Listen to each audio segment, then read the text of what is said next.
Nah, jadi untuk bisa mati selagi hidup atau mengalami kematian tanpa pemakaman, syaratnya satu. Kita harus sudah terbuka dulu pikirannya. Sudah terbuka dulu mata kolbunya. Kenapa? Karena keterbukaan mata kolbu, keterbukaan pikiran akan mengantarkan kita kepada situasi yang berbeda.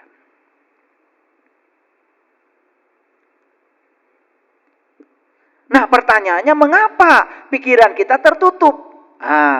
Saya bukan mau menyalahkan yang di luar, tetapi ini perlu saya bahas. Sistem pendidikan menentukan pikiran terbuka atau tertutup. Percaya nggak sama saya? Percaya nggak saya? Ya, sistem pendidikan di rumah itu akan mencetak anak kita terbuka atau tertutup pikirannya. Sistem pendidikan yang di sekolah, di pesantren, itu menentukan loh. Apakah produk pendidikan itu menjadikan orang yang terbuka pikirannya atau tertutup? Kan banyak ya, lulusan pendidikan malah jadi semakin tertutup.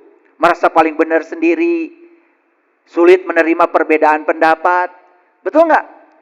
Malah hasil pendidikan itu jadi dogma dan doktrin yang membuat dia semakin tertutup. Padahal dia sudah mengalami satu sistem pendidikan. Makanya sistem pendidikan pun menjadi sangat berbahaya bagi kita, bagi anak-anak kita. Kalau di dalamnya tidak mengantarkan para peserta didik menjadi terbuka pikirannya.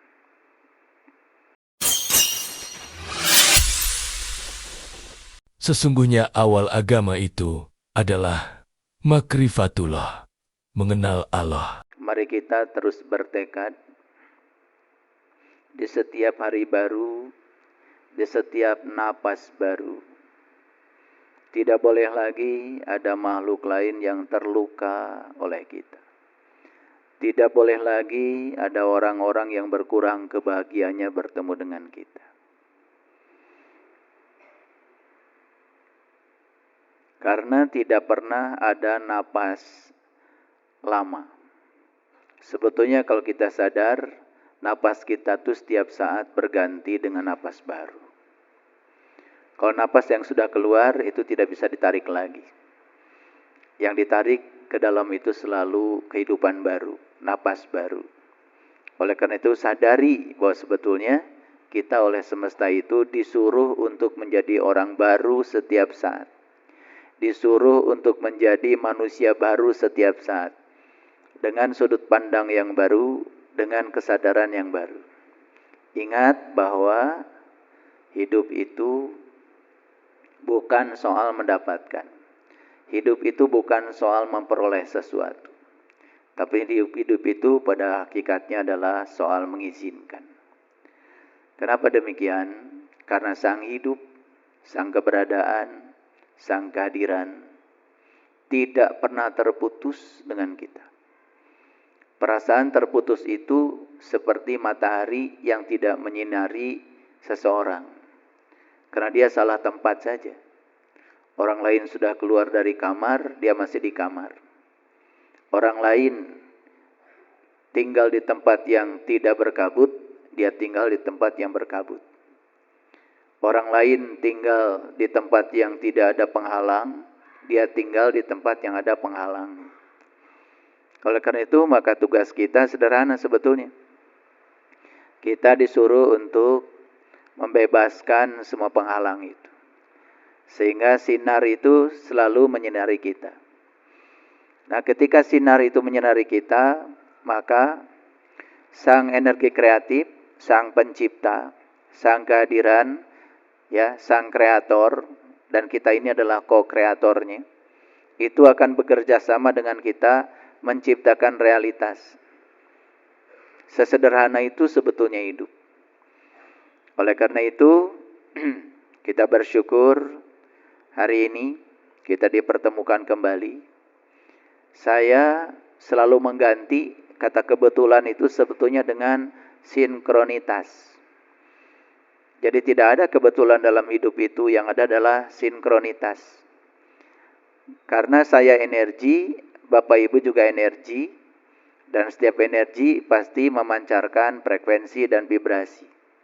Karena ada kesamaan frekuensi, kita beresonansi. Maka kita mengalami hukum tarik, menarik. sehingga kita ada di sini. Ini adalah berkah semesta. Oleh karena itu maka memilih frekuensi itu adalah kebebasan setiap manusia. Mau hidup di frekuensi mana, mau di frekuensi rendah, frekuensi tengah, frekuensi tinggi, itu bukan takdir. Itu adalah pilihan hidup. Dan frekuensi kita bisa kita ubah. Yang berfrekuensi rendah, diubah ke frekuensi tinggi. Makanya banyak sinyal-sinyal dalam kehidupan. Terkadang kita merasa hampa, merasa lelah, merasa capek. Itu sinyal sebetulnya. Tetapi kita tidak memahami sinyal itu, ya. Kita mengabaikan semuanya berjalan begitu saja. Kita tidak menangkap cara semesta berbicara kepada kita. Padahal semesta itu berbicara terus. Tidak ada, ya, tidak ada keterputusan kita dengan Allah. Maka Allah selalu mengatakan, aku bersama kamu, lebih dekat daripada urat nadi lehermu. Yang namanya bersama itu kan berarti tidak terpisah. Ya. Oleh karena itu mari kita bersyukur karena hari ini kita dipertemukan kembali untuk belajar meniti ke dalam diri, mengubah sudut pandang baru, ya, supaya sudut pandang kita mendamaikan dan melayani. Mari kita puji Allah bersama-sama membaca hamdalah. Alhamdulillahirabbil alamin. Mari kita terus merasakan kehadirannya. Dia nyata dalam diri kita. Dia adalah daya dalam diri kita. Begitu kita hadir dan merasakan kehadirannya, ternyata semua hal yang biasa pun dalam diri kita berubah menjadi sangat mewah. Bisa berjalan mewah enggak? Bisa melihat mewah. Bisa cuci tangan, mendengarkan suara air, mendengarkan sentuhan air yang lembut, mewah kan? Ya. Tapi kenapa kemewahan itu selama ini terabaikan? Karena kita tidak hadir, itu aja. Makanya kalau saya sering mengajarkan di komunitas saya, hidup itu bukan soal menjadi lebih baik. Tapi yang paling penting hidup itu menjadi lebih hadir. Coba aja. Kalau kita hadir, semuanya menjadi mewah. Bisa memasukkan kancing ke lubangnya aja mewah. Mewah itu, ya. Mewah. Bisa mengangkat gelas ke mulut mewah enggak? Mewah. Tetapi kita tidak merasakan kemewahan itu selama ini. Lalu hidup penuh dengan ketakutan. Maka begitu hidup penuh dengan ketakutan, semesta akan menampakkan diri sebagai sesuatu yang mengancam. Coba kalau hidup penuh rasa syukur, rasa cinta, maka alam semesta akan menampakkan diri sebagai sesuatu yang murah hati. Makanya hidup itu tidak perlu kerja keras sebetulnya kalau tahu ilmunya. Semua berkah akan datang. Oleh karena itu mari kita sadari sang kehadiran, sang keberadaan dalam diri kita masing-masing. Jantung kita masih berdetak, napas kita masih mengalir, darah kita masih mengalir. Itu kemewahan. Kita mohon ridhonya, mohon berkahnya, seraya menyapa asmanya dengan kelembutan dan cinta, seraya membaca basmalah. Bismillahirrahmanirrahim. Kajian kita hari ini, kematian tanpa pemakaman. Jelas ya, dari judulnya tergambar. Saya bukan cerita kematian pada saat sang hidup tidak mau masuk lagi ke dalam tubuh. Karena tubuh ini sudah tidak layak pakai lagi. Bukan itu. Tetapi kalau leluhur kita menyebutnya, ini adalah mati selagi hidup. Nah, dalam bahasa hadis, Nabi Muhammad juga menyatakan, mut anta qabla mut. Belajar mati sebelum kamu mati. Nah, dalam semua tradisi menyebut ini dengan kalimat-kalimat yang berbeda. Kalau leluhur kami di Pajajaran menyebutnya itu nganjang kapageto. Kudu bisa nganjang kapageto. Pageto itu masa depan, Nganjang itu berkunjung. Jadi kita ini harus bisa berkunjung ke masa depan. Harus bisa melihat yang belum terjadi. Apakah bisa semua orang begitu? Bisa. Ya. Kalau kita selalu sadar bahwa sebetulnya potensi semua manusia itu sama. Waktu yang diberikan Allah pada kita semuanya sama 24 jam. Dan Allah juga bersama dengan setiap makhluk. Tidak ada Allah itu dekat dengan orang baik, kemudian tidak dekat dengan orang jahat. Tidak. Allah itu ya bersama semua orang. Selama orang masih diberikan kehidupan, berarti sang hidup masih tinggal bersama dia. Hebat ya, cinta kasih Allah luar biasa. Kematian tanpa pemakaman yang saya maksud adalah ya, kita sudah bisa belajar persis seperti orang mati. Apa sih ciri khas orang mati? Orang mati itu ciri khasnya adalah berserah total. Tidak ada penolakan, tidak ada protes. Itu ciri khas orang mati. Nah, kira-kira ini yang akan kita bahas. Ciri orang mati yang paling dominan adalah dia mengizinkan. Dia tanpa penolakan. Coba orang mati ya. Mau dimandikan pakai air dingin tidak menolak. Dimandikan pakai air panas tidak menolak. Mau dikuburkan tidak menolak. Mau dilarung ke laut tidak menolak. Mau dibakar juga tidak menolak. Kira-kira itu pesan spiritual yang mau saya sampaikan. Ya, jadi ciri orang mati yang paling dominan adalah mengizinkan tanpa penolakan. Nah, ternyata setelah saya belajar banyak tentang kehidupan, hidup juga begitu. Hidup itu kayak nafas. Nafas masuk kan tidak pernah bisa dihalangi. Ketika nafas tinggal, tidak pernah bisa ditahan lama-lama. Saat nafas harus keluar, ya keluar saja. Masuknya tidak bisa ditahan, saat dia keluar juga tidak bisa dipaksa, jangan keluar dulu. Tidak bisa. Ya nafas mengalir saja begitu. Masuk tinggal keluar, masuk tinggal keluar. Harusnya hidup kita begitu. Apa yang datang, izinkan seperti nafas datang. Kalau mau tinggal, izinkan tinggal sesaat. Kalau mau pergi, izinkan pergi seperti kita melepaskan nafas. Kalau semua orang hidupnya seperti itu, sebetulnya tidak ada penderitaan. Karena dia sudah berdansa dengan kehidupan. Dia sudah menari bersama kehidupan. Nah, yang susah itu adalah orang yang selalu tidak bisa menerima kenyataan. Kan sebetulnya penderitaan manusia itu bukan dari kenyataannya, tapi dari penolakan terhadap kenyataan. Itu kan sumbernya. Tetapi banyak yang tidak sadar. Karena apa? Ya karena hidup dalam ketidaksadaran.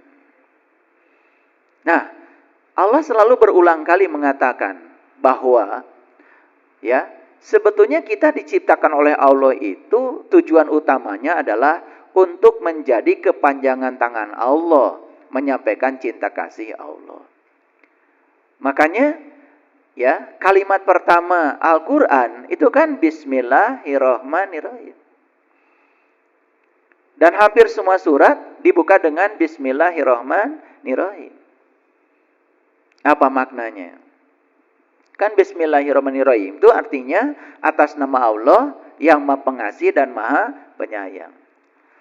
Itu artinya bahwa kita harus percaya bahwa setiap kelahiran kita penting. Karena setiap kelahiran kita direncanakan oleh Sang Maha Perencana yang Maha Bijaksana, yang Maha Tahu, yang Maha Besar, yang Maha Segalanya. Makanya tugas kita dalam hidup ini menjadi saluran energi kreatif dari yang Maha Besar. Kita ini sekarang ini dikepung oleh energi yang tanpa batas. Makanya kalau orang Bali menyebut ruang kosong ini adalah kecerdasan semesta tanpa batas. Kalau leluhur kita menyebut ini adalah Sang Hyang Taya. Nggak kelihatan memang, tetapi ada. Kelihatan seperti kosong, tapi isi. Gitu. Buktinya apa? Buktinya semua kita mengambil energi lewat napas dari sini. Kita boleh tidak makan 3 hari, masih hidup. Boleh tidak minum 3 hari, mungkin masih hidup. Tapi tidak mungkin kita tidak bernapas 5 menit. Itu bukti bahwa daya yang ada pada diri kita sebetulnya lebih banyak dari ruang kosong ini ketimbang dari makanan dan minuman. Ini harus saya jelaskan supaya ngerti. Karena banyak yang tidak mengerti. Ya, melihat ini sudah melihat saja. Memandang tetapi tidak melihat. Nah, kebanyakan manusia seperti itu. Padahal Allah sendiri yang mengatakan, aku meliputi semesta raya, aku meliputi seluruh makhluknya. Sesuatu yang meliputi jelas, tidak mungkin sosok. Tapi sesuatu yang diliputi, mungkin sosok. Paham? Ya, gitu.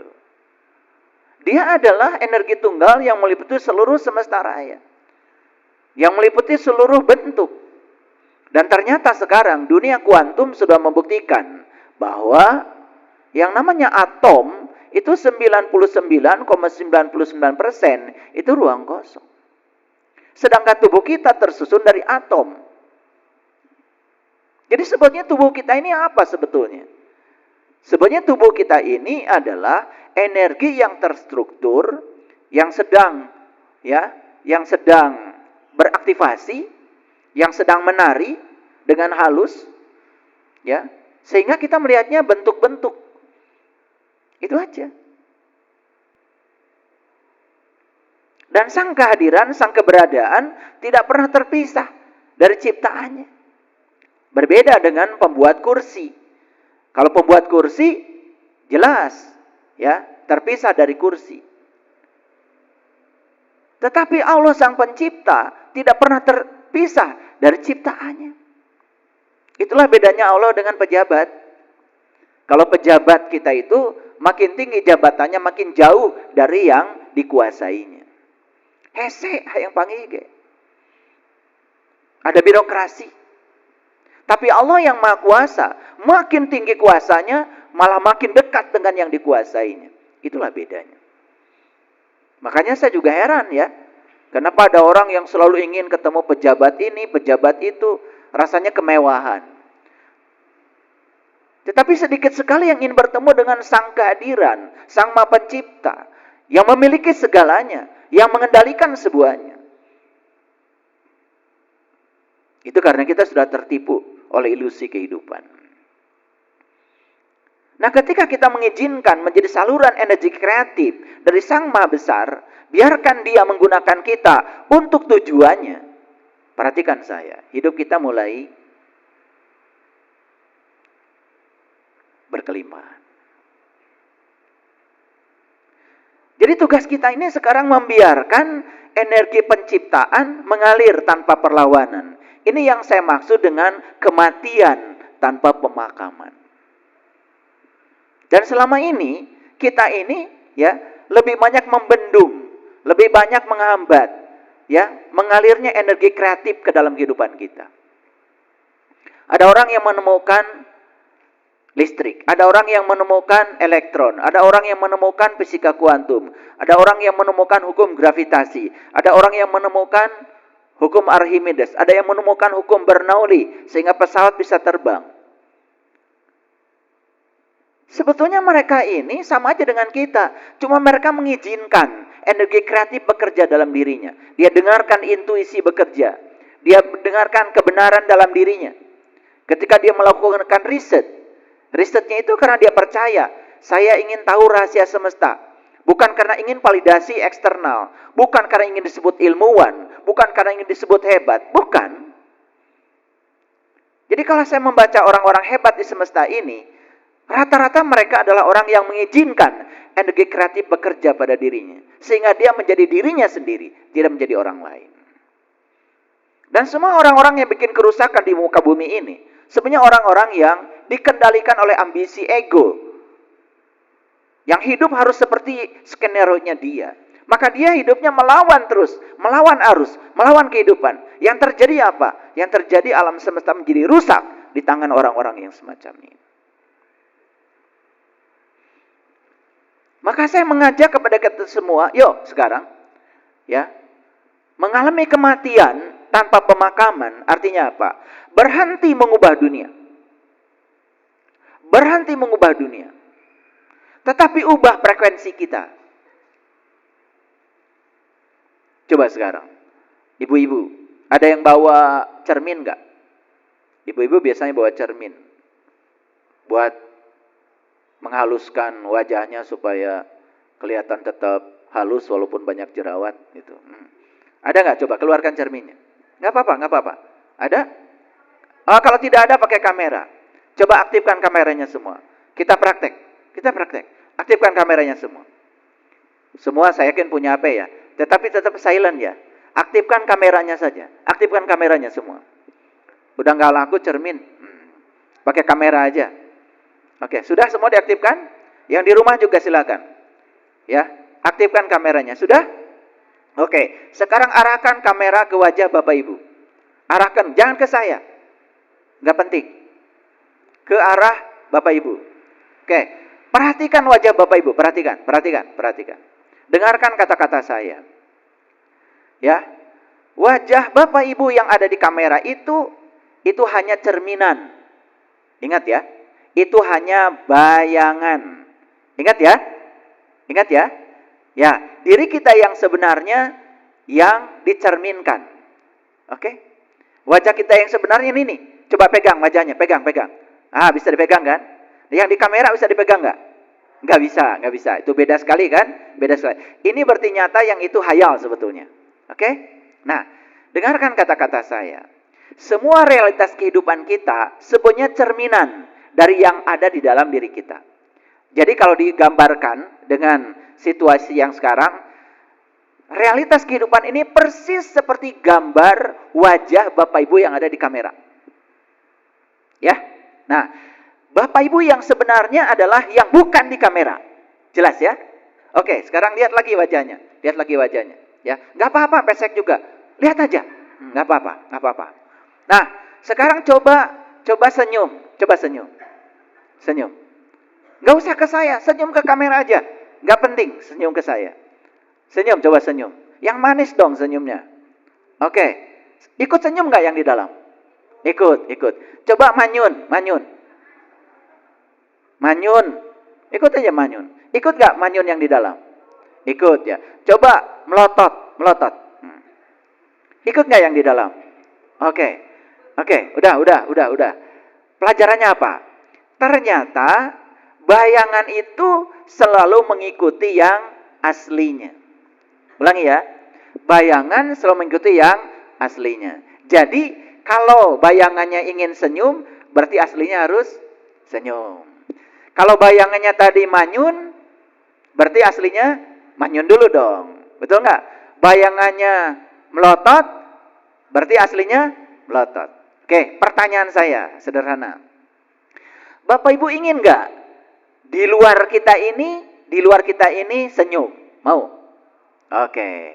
Bisa nggak yang di luar senyum kalau Bapak Ibunya cemberut? Nggak bisa kan? Nih, ini penting, makanya dipraktekkan langsung ya. Kalau masih belum sadar, nanti lihat lagi ya di kamera. Nah, ulangi. Kita menghendaki yang di luar berubah, tetapi yang di dalam tidak berubah.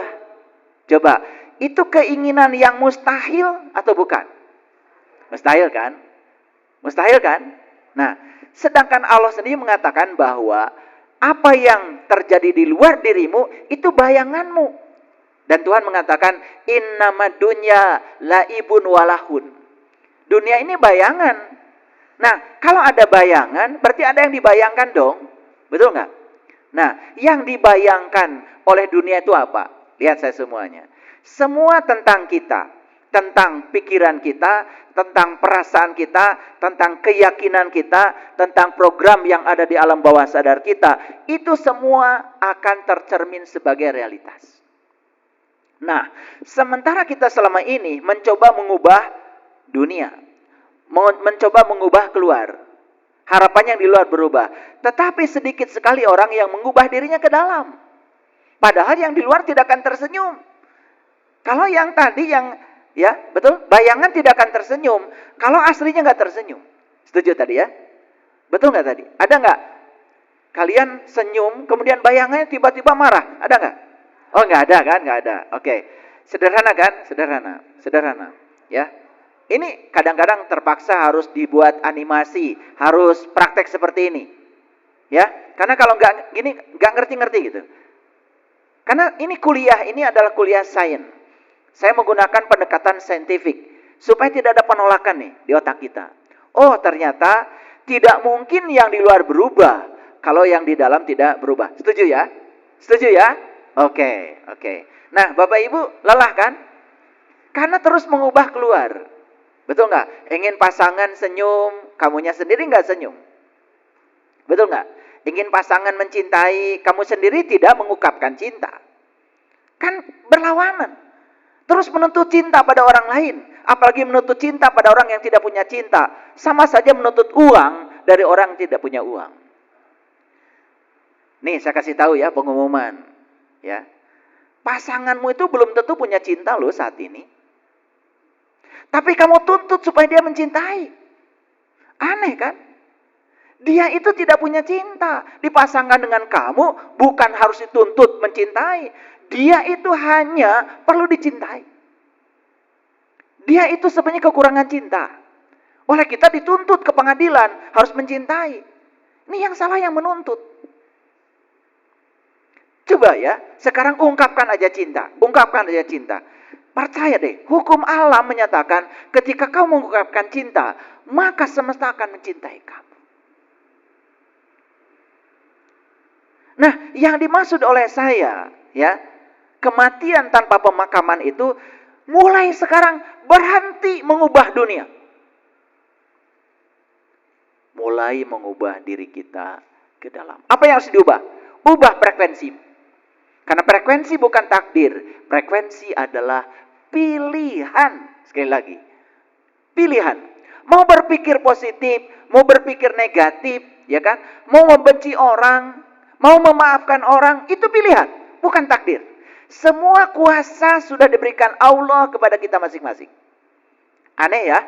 Ingin situasi di luar berubah, tetapi kamu sendiri tidak mengubah situasimu yang di dalam. Aneh. Oke ya, makanya kita ini terlalu banyak keluar. Kan kerjaan kita tuh menghakimi orang, mengadili orang, menjustifikasi orang, betul? Menilai orang, menyerang orang. Ya. Banyak yang menyerang saya di YouTube. Karena dia tidak tahu tugasnya. Padahal ketika dia menyerang orang, dia sedang melihat wajahnya sendiri sedang menyerang. Harusnya dia lihat di kamera. Ketika wajahnya melotot, mengeluarkan kata-kata yang buruk, lihat, itu bukan orang lain yang diserang. Dia sedang melihat dirinya sendiri. Makanya saya tidak tertarik melayani yang begitu. Beda kelas sama saya.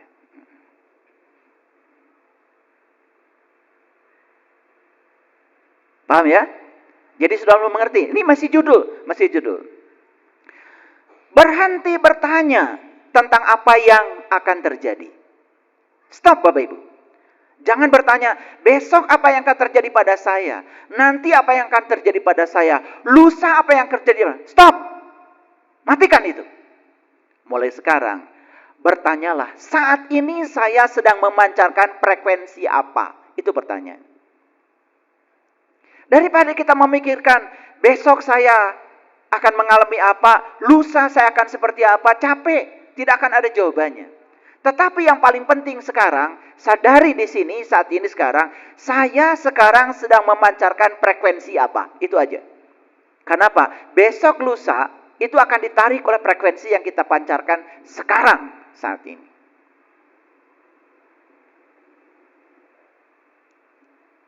Ya?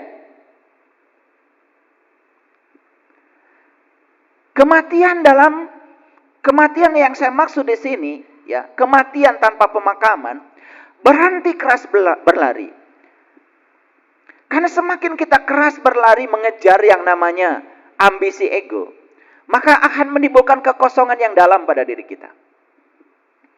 Daripada kita terus-menerus mengejar sesuatu yang berdasarkan ambisi ego, Lebih bagus saat ini, Tuhan, jadikanlah aku sebagai perpanjangan tangan kesadaran-Mu. Itu aja. Ini soal izin, soal izin. Izinkan Allah menggunakan kita. Izinkan Allah menggunakan kita tanpa sedikit pun perlawanan. Perhatikan hasilnya, luar biasa. Karena semua penderitaan yang terjadi pada semua manusia saat ini, itu berasal dari perlawanan. Berasal dari penolakan. Sakit. Rasa sakit itu alami. Ketika sakit, kita akan mengalami rasa sakit. Tapi penderitaan dari rasa sakit itu pilihan. Rasa sakitnya alami. Kita mau menderita oleh rasa sakit atau tidak menderita oleh rasa sakit, itu pilihan. Saya pernah sakit. Saya izinkan saja. Saya dengar ya kata-kata dari tubuh lewat sakit itu. Saya dengarkan, kamu sedang berbicara kepada saya lewat rasa sakit ini. Saya perhatikan tubuh saya ketika sedang sakit. Saya dengarkan, saya peluk. Saya hormati kata-katanya. Oh, saya sudah bisa menangkap maknanya. Ternyata kamu sakit karena saya menggunakan kamu terlalu keras, terlalu sibuk. Maaf ya, maaf. Saya menyesal. Terima kasih. I love you. Pegang coba yang sakit. Katakan kata-kata itu. Saya menyesal. Saya minta maaf. Terima kasih. Saya sangat mencintai. Dia hanya perlu dipeluk. Apa yang terjadi ketika kita sakit? Aduh. Cari obat menghilangkan rasa sakit. Pesan dari tubuh kita yang sedang bicara lewat rasa sakit, nyaris tidak terdengar oleh kita. Sehingga rasa sakit itu benar-benar jadi musibah, bukan sebagai berkah. Betul? Oke. Berhenti bergerak karena kekurangan. Tetapi sekarang mulai bergerak karena kelimpahan. Lihat saya semua. Penting ini. Penting. Ketika Bapak Ibu bekerja, mencari nafkah, digerakkan oleh rasa kekurangan. Saya bekerja karena saya ingin rumah. Karena sekarang saya tidak punya rumah. Sulit mewujudkan rumah impian itu. Saya bekerja karena ingin uang. Karena sekarang faktanya saya tidak punya uang. Ya, walaupun dapat uang, itu sulit sekali mewujudkannya. Kenapa? Karena kita bergerak dari rasa kekurangan. Coba sekarang diganti. Saya bergerak karena apa? Karena Allah sang kelimpahan bersama saya. Allah sang kehadiran bersama dengan saya. Saya sekarang sedang dipakai oleh Allah untuk menyalurkan energi kreatifnya. Menolong orang-orang yang butuh pertolongan. Apa tidak dapat uang? Dapat. Saya dari dulu, sejak dari muda, saya bekerja, tidak ada pikiran di otak saya uang. Saya percaya bahwa saya menjadi dosen, karena saya sedang dipakai oleh Allah untuk menyalurkan kesadaran Allah, menyampaikan cinta kasih Allah. Saya hadir di kelas, mengajarkan fisika, saya hadir ya sebagai kepanjangan tangan Allah. Menyalurkan energi Tuhan, menginspirasi mahasiswa saya, supaya mereka lebih mengenal kepada jati dirinya. Mengenal pada Tuhannya lewat pelajaran fisika yang diajarkan Tuhan kepada saya. Apa saya tidak dapat uang tiap tanggal 1 sebagai PNS? Dapat. Daripada mikirin tanggal 1 setiap hari. Ya, coba mikirin tanggal 1 dari tanggal 1. Jauh banget. Mikirin tanggal 1 dari tanggal 2 udah dekat sehari. Ini mikirin tanggal 1 dari tanggal 15. Capek, lelah, nungguin tanggal 1. Betul nggak? Saya percaya, mohon maaf saya bukan merendahkan. Hampir semua manusia bergerak karena digerakkan oleh rasa kekurangan. Bukan oleh rasa keberlimpahan. Karena Allah bersama dirinya. Nah inilah sebetulnya perwujudan dari kalimat hasbi Allah, hasbi Allah, hasbi Allah. Tapi selama ini cuma kata-kata saja. Lip service. Pencitraan di mulut. Coba sekarang tidak usah mengucapkan kalimat itu. Tetapi hadirkan Allah sang kreatif. Energi, kecerdasan semesta tanpa batas yang diizinkan oleh saya mengalir, berkarya lewat tubuh saya. Izinkan itu. Bapak Ibu, saya kasih tahu. Ketika Bapak Ibu memberi pada orang lain, dan pada saat memberi uang misalkan, di sini ada perasaan kekurangan. Ada perasaan kekurangan. Merasa uang saya berkurang karena diberikan pada orang lain. Perhatikan, Bapak Ibu sedang menarik kekurangan lebih banyak lagi. Tetapi kalau memberi itu karena saya percaya, karena rezeki yang Allah titipkan pada saya, ya, ini bagian dari cara Allah sedang menyalurkan energi kreatifnya lewat saya. Saya bagi dari perasaan berkelimpahan. Saksikan saya, beda hasilnya. Makanya banyak ya yang luar biasa ya, belajar doa, belajar cara berdoa, cari tempat multajam, cari tempat-tempat mustajab. Pergi ke Mekah pun cari multajam. Katanya di multajam itu semua doa mustajab. Masih percaya sama yang begitu-begitu. Padahal kata-kata itu tidak ada artinya. Yang dipahami semesta adalah getaran, energi, vibrasi yang dipancarkan dari kesadaran kita sendiri yang terdalam.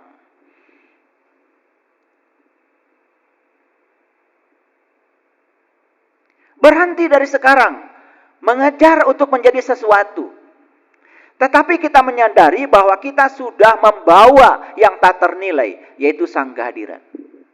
Bapak Ibu, saat kita datang ke dunia ini, bahkan saat kita masih di rahim ibu, setelah selesai dibentuk tubuh kita sempurna, Allah sendiri yang mengatakan, ketika sudah selesai penciptaan kamu, aku tiupkan ruhku kepadamu. Masih belum yakin bahwa sebenarnya dia bersama kita? Kita terus mengejar untuk menjadi sesuatu. Dan kita melupakan yang tak ternilai dalam diri kita. Siapa itu? Sang kehadiran, sang keberadaan. Energi semesta tanpa batas yang bersama Bapak Ibu sekarang. Betul apa tidak? Berhenti mengejar validasi eksternal, tetapi menjadi ekspresi cinta. Coba sekarang diubah Bapak Ibu. Kalau berbuat kebaikan itu jangan karena ingin divalidasi oleh orang lain. Wih, hebat. Ngajinya luar biasa. Suaranya melengking, luar biasa. Bukan itu. Coba sekarang kita ubah. Saya melakukan apapun bukan karena mengejar validasi eksternal dari siapapun. Tapi ini adalah ekspresi cinta saya terhadap hidup. Karena ada apa? Karena dalam diri saya ada sang sumber cinta yang sedang mengalir cintanya kepada saya. Coba mulai Bapak Ibu, berbuat baik pada orang lain bukan karena ingin disebut baik, ingin disebut dermawan. Bukan. Tapi karena saya adalah sumber cinta. Karena Allah sumber cinta bersama dengan saya. Saksikan, akan ada yang berbeda. Berhenti membuktikan nilai diri. Tetapi menyadari bahwa sebetulnya kita ini sudah utuh. Bapak Ibu saya mau tanya. Allah bersama Bapak Ibu sekarang? Oke. Allah Maha Sempurna bukan? Berarti Bapak Ibu sekarang utuh apa tidak? Utuh. Tapi ego mengatakan, nanti, besok, kalau apa yang saya inginkan tercapai, baru saya bahagia. Gitu. Besok, jika segala hal yang saya inginkan tercapai, baru saya tenang. Begitu? Padahal besok belum tentu terjadi. Hidup itu di sini, saat ini, sekarang. Makanya saat kita bernafas, dengan segala kemewahannya, utuh nggak kita? Coba, mulai bergerak dari perasaan bahwa saya utuh. Ini hukum tarik-menarik akan bekerja.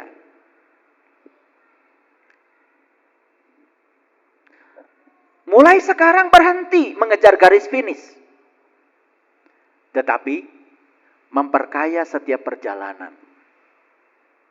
Karena kita selalu berfokus kepada titik akhir. Coba lihat tuh. Orang naik sepeda motor, pikirannya sudah di titik akhir. Dia tidak bisa menikmati kemewahan ketika dia bisa memegang stang sepeda motor. Dia bisa memutarkan stang sepeda motor sehingga gasnya naik. Dia tidak merasakan angin berhembus di badannya. Dia tidak merasakan bahwa melihat itu mewah. Yang ada apa? Saya harus sampai di tujuan. Makanya salib kiri, salib kanan, salib kiri, salib kanan. Terus, lihat. Orang yang seperti itu tidak pernah menjadi kaya di perjalanan. Kenapa? Dia pikir tujuan hidup adalah garis finish. Makanya dari sejak bangun pagi tadi, wah, saya terus menangis. Saya terus merasakan betapa luar biasa cinta kasih Allah kepada saya. Ketika saya disadarkan bangun pagi, terima kasih ya Allah. Gak ada yang saya temui kecuali dia dulu. The topmost priority. Gak ada yang temui. Bahkan istri saya pun belum saya temui. Saya temui dulu dia. Saya ucapkan terima kasih atas hari baru yang dipersembahkan dia kepada saya. Baru saya peluk istri saya, terima kasih. Hari ini kamu masih menemani saya untuk melanjutkan perjalanan. Baru saya merawat tubuh saya. Baru saya olahraga. Sesibuk apapun, jam 5 sampai jam 8 pagi, yaitu jam me time saya. Jam olahraga saya. Jam sarapan pagi saya. Saya tidak mau lagi olahraga lihat HP. Saya tidak mau lagi makan lihat HP. Saya hadir sepenuhnya. Ketika saya makan buah ceri, saya nikmati setiap rasa yang masuknya. Saya kayakan pengalaman jiwa saya. Ketika makan anggur, saya kayakan perasaan saya. Saya hadir sepenuhnya. Ketika makan pepaya, saya kayakan rasa saya. Saya terus bermanunggal dengan rasa itu. Ketika makan labu, saya kayakan rasa saya. Saya berterima kasih pada semua berkah yang sudah diberikan semesta. Yang sebentar lagi akan menjadi tubuh saya. Jangan anggap sepele loh makanan yang di hadapan kita. Kemudian yang kita santap itu kan akan menjadi darah kita, daging kita. Betul? Akan menjadi tubuh kita. Makanya hati-hati dengan yang kita makan. Jangan terlalu banyak menyakiti apa yang kita makan. Apalagi menumpahkan darah. Semua ada hukum sebab akibatnya. Makanlah yang karmanya paling sedikit. Makanlah makanan yang tidak menyakiti. Coba. Energi tubuh kita mulai bagus. Cakra-cakra di tubuh kita. Cakra mahkota, semua cakra. 7 cakra dalam tubuh kita. Aliran energinya mengalir dengan deras. Tidak ada hambatan. Ketika bisa minum, menelan air saja, kalau hadir, bisa keluar air mata. Terima kasih Tuhan. Karena saya pernah melihat orang yang ketika dimasukkan air ke mulutnya, saraf untuk menelan airnya itu tidak aktif. Sehingga air keluar lagi.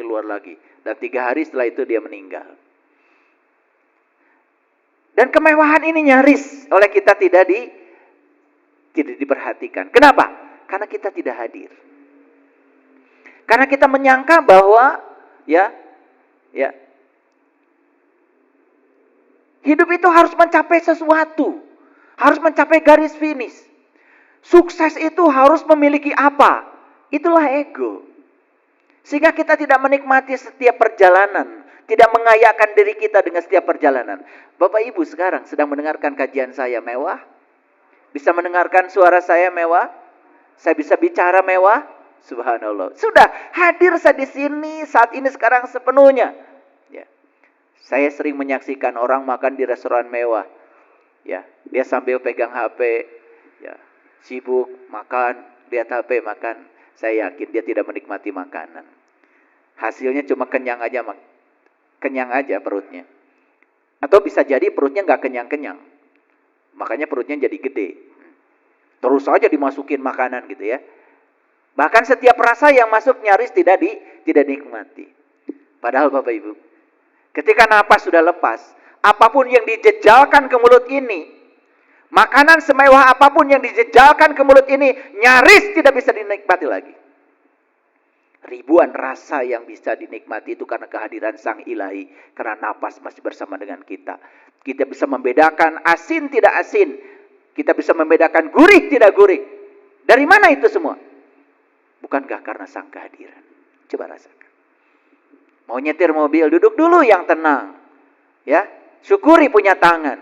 Ucapan terima kasih pada tangan yang mewah ini. Ketika memegang setir, rasakan kemewahannya. Subhanallah. Terlalu banyak sebetulnya persembahan semesta buat kita, bukan? Nyaris semuanya dilupakan. Kenapa? Kita mengejar sesuatu yang ilusif yang dibangun oleh ambisi ego, yang diciptakan oleh pikiran palsu kita sendiri.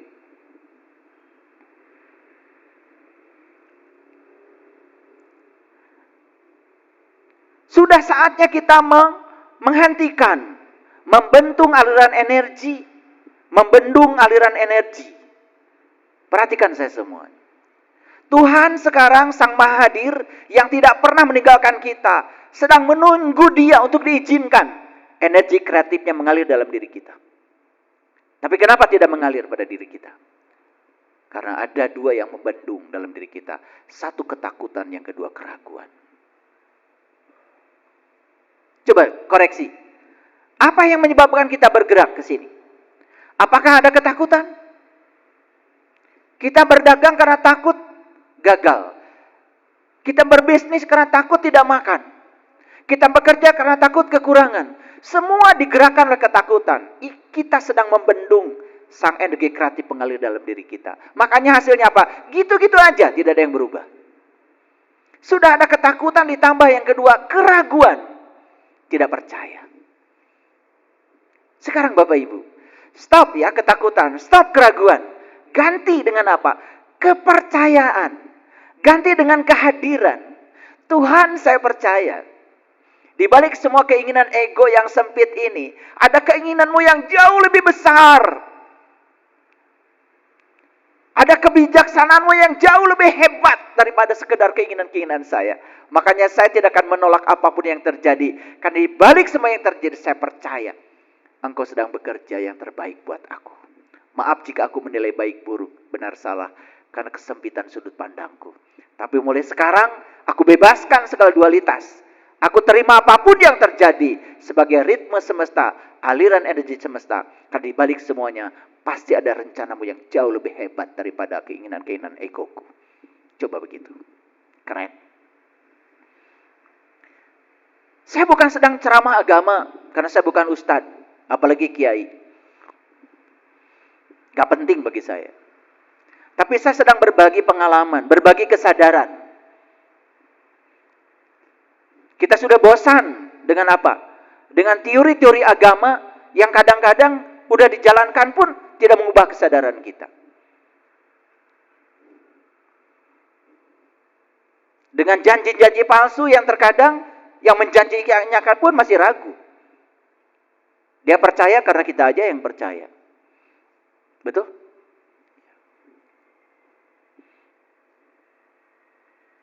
Menjanjikan hidup damai, dia sendiri tidak damai. Sama saja dengan tadi. Ingin semua di luar tersenyum, sementara di dalam belum tersenyum. Aneh. Ya. Tapi karena kita tidak mengerti mekanismenya.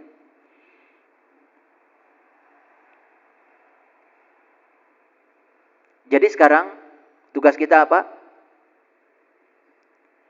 Aliran energi semesta yang sangat dahsyat itu dihentikan oleh dua. Satu ketakutan, yang kedua keraguan. Sekarang ganti ketakutan dengan kepercayaan dan ganti keraguan dengan kehadiran. Kehadiran ilahi dalam diri cukup untuk membuat segala sesuatunya terjadi. Hasbi Allah. Dan kenapa itu tidak terjadi? Karena tidak diizinkan. Kita menolak aliran energi itu.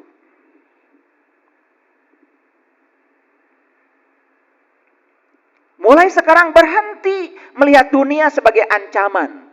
Begitu kita mengaktifkan rasa takut, maka dunia ini menjadi ancaman. Dunia nampak seperti sedang mengancam kita. Sehingga muncullah kata-kata yang seperti bijak, padahal sebetulnya itu kata-kata dari ego yang dibungkus dengan jubah-jubah kebijakan. Hidup itu harus bekerja keras. Betul? Ada tuh saya lihat tulisan-tulisan di jalan. Berjuang tanpa henti. Wih, hidupnya berjuang terus, kapan bahagianya? Masyarakat awam kan menganggap slogan-slogan itu benar. Betul nggak? Iya. Apalagi mau pemilu, biasanya banyak kata-kata begitu. Ya. Pilihlah saya. Berjuang tanpa henti. Wah, mau pilih apa, hidupnya berjuang terus. Kalau orang masih berjuang itu belum selesai dengan dirinya sendiri. Sedangkan syarat untuk menjadi pemimpin itu dia harus selesai dengan dirinya sendiri. Harus sudah berhenti berjuang harusnya. Karena sudah selesai.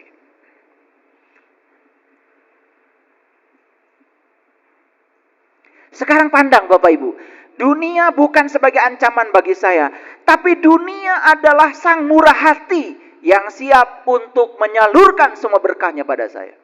Gimana caranya? Ubah rasa takut menjadi rasa syukur. Ubah rasa takut menjadi cinta. Itu aja. Begitu kita mengaktifkan rasa takut, dunia menjadi sebagai ancaman. Begitu kita mengaktifkan rasa syukur, mengakui semua kemewahan yang Allah persembahkan kepada kita, apa yang terjadi? Dunia menjadi sang murah hati yang selalu memberikan apa yang kita mau.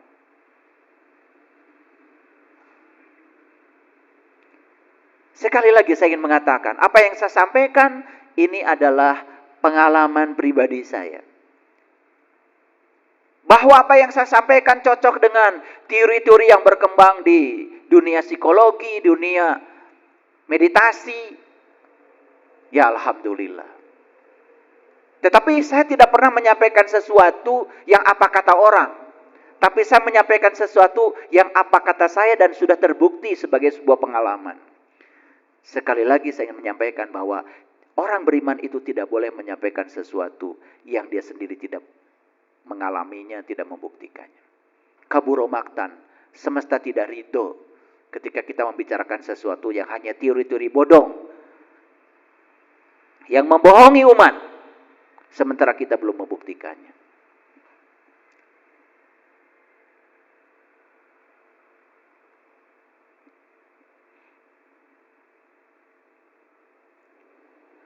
Mungkin kita pernah jatuh, yes, gak apa-apa. Anak kecil juga sedang belajar jatuh. Gak usah diteriakin. Jatuh itu kan hanya isyarat saja. Isyarat dari semesta bahwa kita disuruh untuk segera bangkit.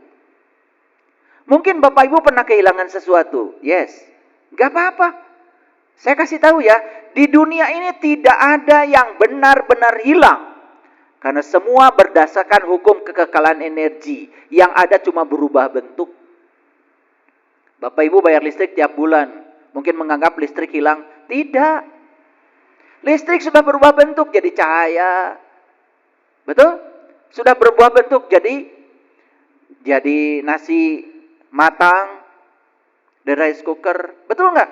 Tidak ada yang hilang. Tidak ada yang hilang. Jadi kalau ada sesuatu yang hilang dari diri kita, percaya. Sebetulnya hanya sedang diganti oleh semesta dalam bentuk yang berbeda. Saya dilepaskan rasa kemelekatan pada harta. Harus kehilangan harta dulu. Enak aja. Hilang gak harta saya? Hilang gak? Enggak. Diganti dengan perasaan di mana saya tidak punya kemelekatan lagi pada harta. Alhamdulillah saya tidak melekat pada harta.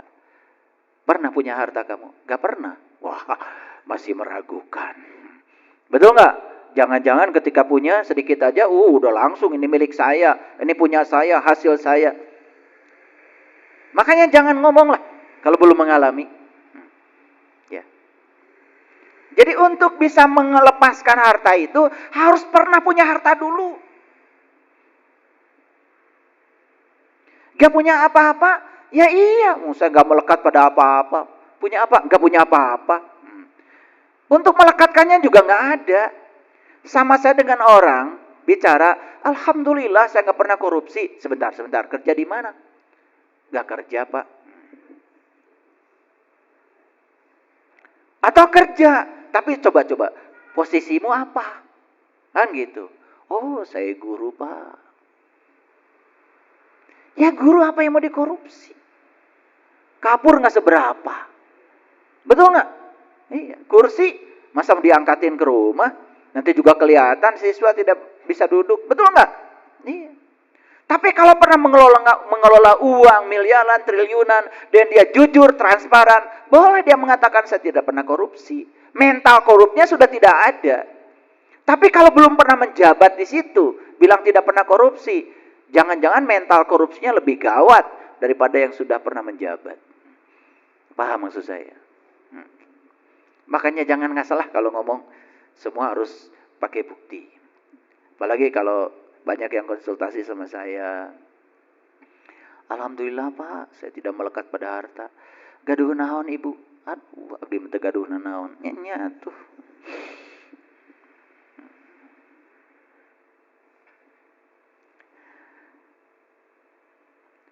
Saatnya kita berhenti melihat kejatuhan dan kehilangan sebagai penderitaan. Apalagi kejatuhan dan kehilangan dianggap sebagai hukuman. Lihat saya semua, Bapak Ibu. Ada mungkin di ruang ini yang pernah kehilangan harta. Uang misalnya. Oke. Coba saya mau nanya. Itu harta yang hilang dibandingkan kehidupan yang masih bersama dengan kita.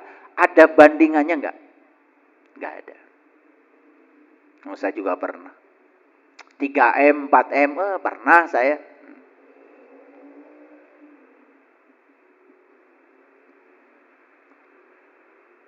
Tetapi 3M, 4M tidak ada artinya dibandingkan dengan sang kehadiran, sang keberadaan yang masih menemani saya. Sebetulnya ketika kita kehilangan harta, hanya sedang diingatkan bahwa sebetulnya dalam dirimu ada yang jauh lebih luar biasa ketimbang yang hilang itu. Sebetulnya hanya diingatkan saja supaya kita fokus kepada yang jauh lebih besar pada diri kita. Itu aja sebetulnya. Begitu fokusnya dirubah, gak ada masalah. Coba lihat tuh. Tumbuhan akan tumbuh pesat kalau disinari terus oleh sinar matahari. Begitu tidak disinari sinar matahari, dia mati. Sama dalam hidup. Kemana fokus diarahkan, ke situ energi mengalir. Hilang uang 100 juta, terus mikirin yang 100 juta. Allah yang bersama kita, menemani kita, bahkan kita masih bernapas, sehat, nyaris tidak dirasakan, karena fokus kita pada yang hilang. Ingat ya, ketika kita memfokuskan pada yang buruk, hukum tarik-menarik bekerja, hal buruk akan datang lebih banyak lagi. Itu. Ya, ini ngaji kesadaran ya. Tidak perlu dihafal, semua kata-kata saya tidak penting. Tidak ada hafalan di sini. Tapi mantra yang tempo hari masih ingat kan? Masih ingat ya? Ya. Dimanapun saya berada, bertemu dengan siapapun, saya akan melakukan kebajikan tanpa pamrih. Dilakukan nggak itu? Oke. Hasilnya bagaimana? Hasilnya dahsyat, luar biasa. Oke, ya teruskan ya. Nah itu udah mulai bener itu, ya. Nggak usah baca itu, baca ini, panjang-panjang nggak usah. Ada murid saya tanya sama saya, ayah katanya, gimana cara mendinginkan kopi supaya cepat dingin? Gampang. Nah, kamu bikin kopi, taruh. Kamu baca surah Yasin 3 kali. Biarkan aja kopi itu. Wah luar biasa ya. Selesai 3 kali baca Yasin, dingin kopi. Wah udah, kan sakti kamu, luar biasa.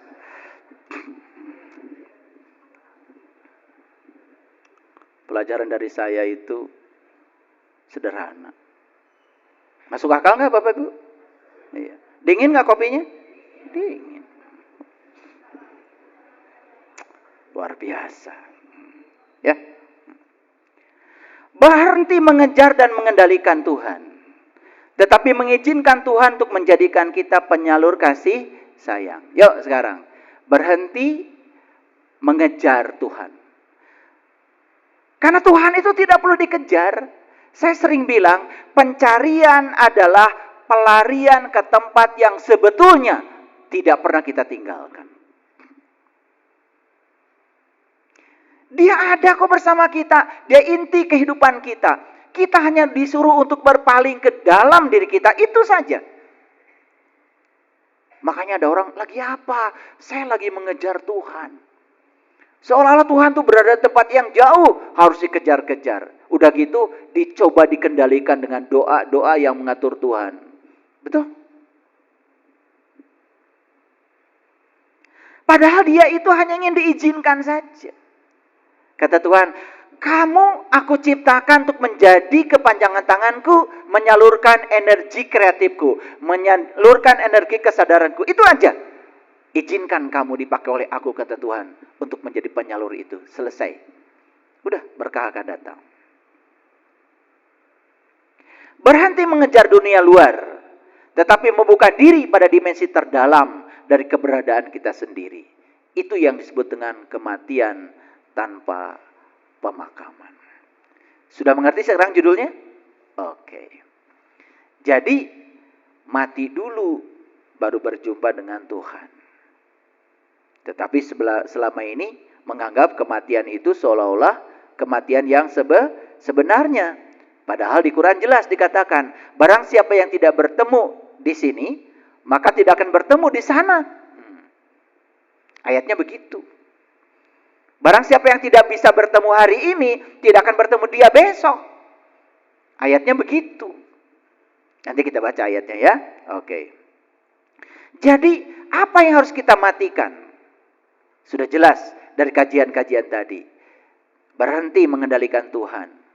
Sekarang izinkan dia mengendalikan kita. Oke? Oke ya? Berhenti mengendalikan dunia. Izinkan sekarang kita mengubah frekuensi kita. Ya kan? Itu. Maka perubahan akan terjadi. Itu semua artinya kita disuruh untuk ke dalam. Makanya puncak dari proses belajar itu hadirin, menjadi manusia yang tidak tahu apa-apa, tidak punya apa-apa, tidak bisa apa-apa, dan tidak merasa bukan siapa-siapa. Nah, ini juga pelajaran. Alhamdulillah, saya memang bukan siapa-siapa. Sebentar. Pernah jadi apa selama hidup? Sekolah di mana? Gak sekolah. Gak pernah jadi apa-apa selama ini? Gak pernah. Iya, tidak akan merasa siapa-siapa. Maksud saya jadi siapa-siapa dulu. Setelah jadi siapa-siapa, lepaskan perasaan sebagai siapa. Baru di situ tercapai menjadi yang bukan siapa-siapa. Paham? Oke. Ini kadang-kadang harus dijelaskan karena banyak yang ngasal. Alhamdulillah saya sekarang menjadi orang yang tidak tahu apa-apa. Sebentar, pernah belajar apa? Belajar Quran 30 juz? Gak pernah. Ilmu hadis?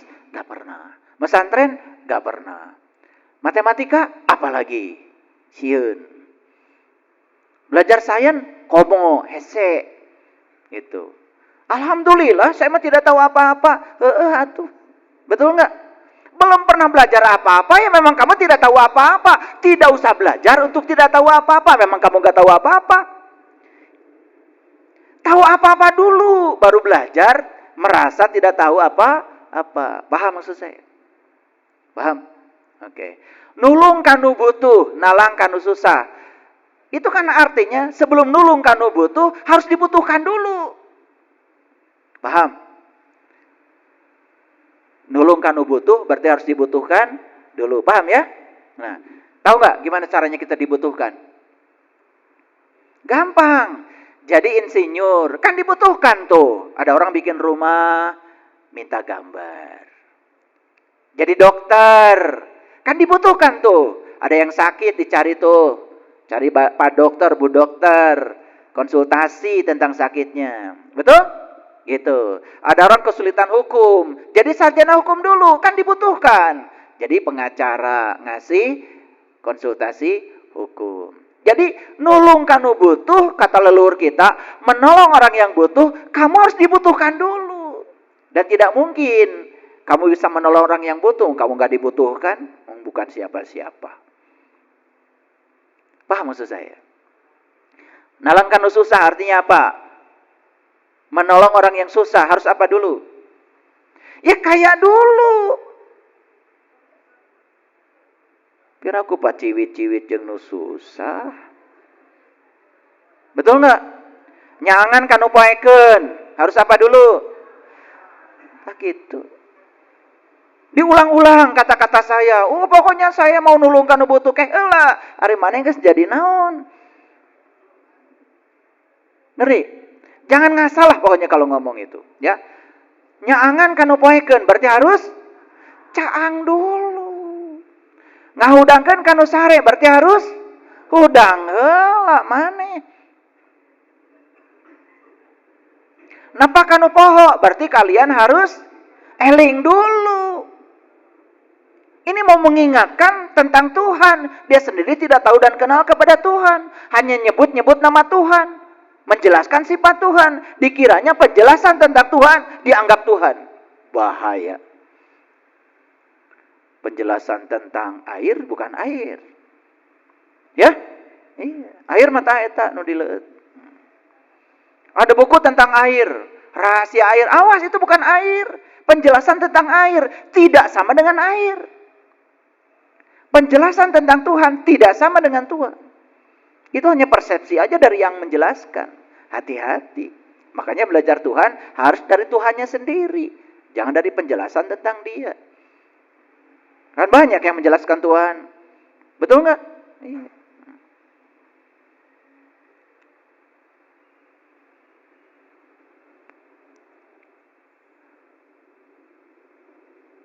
Ngantar kanu keeng.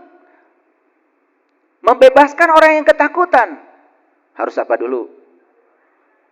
Iya berani dulu. Kamu aja masih penakut. Betul nggak? Mau belajar aja takut sesat, takut salah. Ya mau belajar aja. Nanti juga ada perjalanannya sendiri-sendiri. Oke. Nah, jadi untuk bisa mati selagi hidup, atau mengalami kematian tanpa pemakaman, syaratnya satu. Kita harus sudah terbuka dulu pikirannya. Sudah terbuka dulu mata kolbunya. Kenapa? Karena keterbukaan mata kolbu, keterbukaan pikiran akan mengantarkan kita kepada situasi yang berbeda.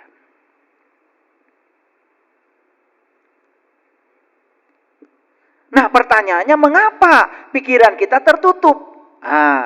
Saya bukan mau menyalahkan yang di luar, tetapi ini perlu saya bahas. Sistem pendidikan menentukan pikiran terbuka atau tertutup. Percaya nggak sama saya? Percaya nggak saya?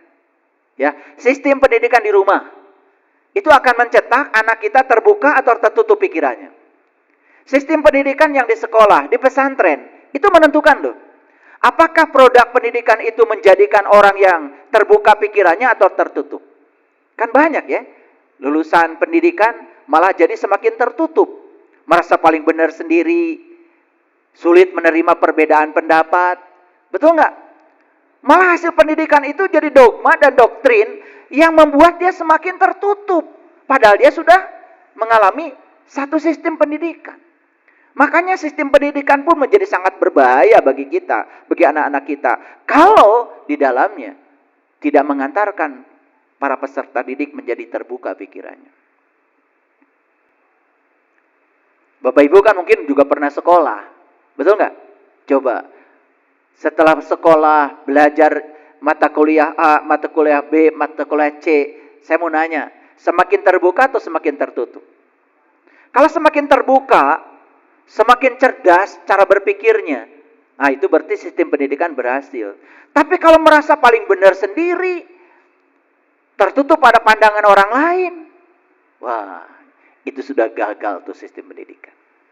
Nah, oleh karena itu, pendidikan sejati sebetulnya bukan mengisi otak kosong. Tapi pendidikan sejati sebenarnya adalah membuka pikiran yang tertutup. Nah, Bapak Ibu sekarang sedang ikut kuliah dengan saya. Ini sistem pendidikan bukan? Sistem pendidikan. Makanya saya mengajarkan keterbukaan pikiran. Harusnya selesai ngaji dengan saya, semakin terbuka pikirannya, semakin toleran, semakin bisa menerima perbedaan. Bahwa manusia tidak selalu sama pendapatnya. Hargai semua perbedaan pendapat. Kan keren. Bukan hasil pengajian, malah justru yang paling benar itu Pak Saiful. Semua yang di luar Pak Saiful sesat. Itu sistem pendidikan yang racun itu. Tapi banyak kayak gitu. Banyak. Bahkan tidak boleh berguru ke tempat yang lain. Karena yang paling benar saya. Bahkan menjamin masa depannya seperti apa. Awas, hati-hati. Ketika kita ngaji, belajar, semakin terbuka pikirannya, semakin keren. Makanya keterbukaan itu membuat kita menjadi bijak sana. Karena kita punya berbagai macam sudut pandang. Makanya orang yang sudut pandangnya kaya, biasanya tidak mudah menghakimi orang. Coba lihat, yang ilmunya sedikit. Pasti kan teriak-teriak menyalahkan orang lain. Nah itu gagal dia pesantren.